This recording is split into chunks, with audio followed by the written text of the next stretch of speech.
একবার এক সাহাবী তার একটি প্রিয় পোষা উট বিক্রির জন্য বাজারে গেল। উটটি ছিল বেশ স্বাস্থ্যবান, শক্তিশালী এবং দেখতে খুব সুন্দর। এ ধরনের উট সাধারণত খুব চড়া দামে বিক্রি হতো। সাহাবী উটটি নির্ধারিত মূল্যে বিক্রির ঘোষণা দিয়ে বাজারে অপেক্ষা করছিলেন। বাজারে উপস্থিত ক্রেতারা উটটি দেখে মুগ্ধ হয়ে সাহাবীর কাছে দামাদামি শুরু করল, কিন্তু সাহাবী তার নির্ধারিত মূল্যেই উটটি বিক্রি করার সিদ্ধান্তে অটল রইলেন।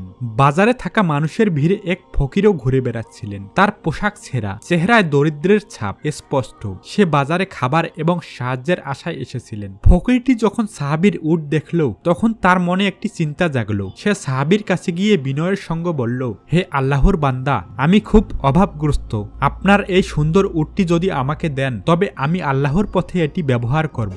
এর মাধ্যমে আমি মানুষের সেবা করব এবং সৎ কাজে উৎসর্গ করব। ফকিরের কথা শুনে সাহাবী কিছুক্ষণ চুপ করে রইলেন। এরপর তিনি মৃদু হাসলেন এবং বললেন, ভাই, এই উটটি আমি বিক্রি করার জন্য এনেছি। তবে তুমি যেহেতু আল্লাহর পথে এটি ব্যবহার করতে চাচ্ছ, আমি বিনামূল্যেই তোমাকে দিচ্ছি, কিন্তু এর সঙ্গে একটি শর্ত আছে। ফকির অবাক হয়ে জিজ্ঞাসা করল, কি শর্ত হে আল্লাহর বান্দা? সাহাবী বলল, তুমি প্রতিশ্রুতি দাও যে তুমি এই উটটি কেবল আল্লাহর পথে এবং মানুষের কল্যাণে ব্যবহার করবে। যখন এটি আর কাজ করার উপযুক্ত থাকবে না, তখন এটিকে তুমি অন্য কাউকে দান করবে, যাতে সেটি সৎ কাজে ব্যবহৃত হতে পারে। ফকির আনন্দে অভিভূত হয়ে প্রতিশ্রুতি দিল। সাহাবী কোনো দ্বিধা ছাড়াই উটটি তার হাতে তুলে দিলেন। ফকির আনন্দে আল্লাহর শুকরিয়া আদায় করে উটটি নিয়ে চলে গেল।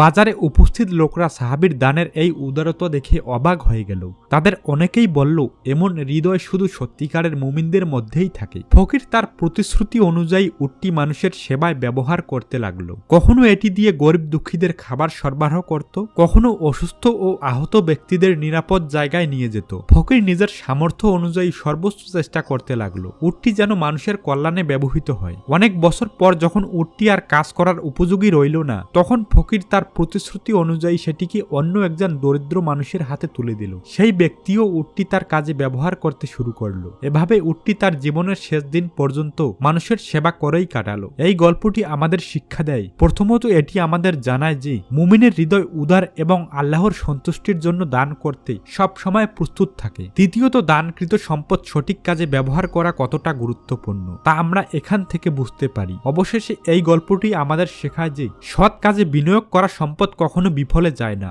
বরং তা আল্লাহর কাছে বরকতময় হয়ে ওঠে এবং মানুষের কল্যাণে দীর্ঘস্থায়ী প্রভাব ফেলে। ভিডিওটি ভালো লাগলে অবশ্যই শেয়ার করে সর্বোচ্চ ছড়িয়ে দেবেন। আল্লাহ হাফেজ।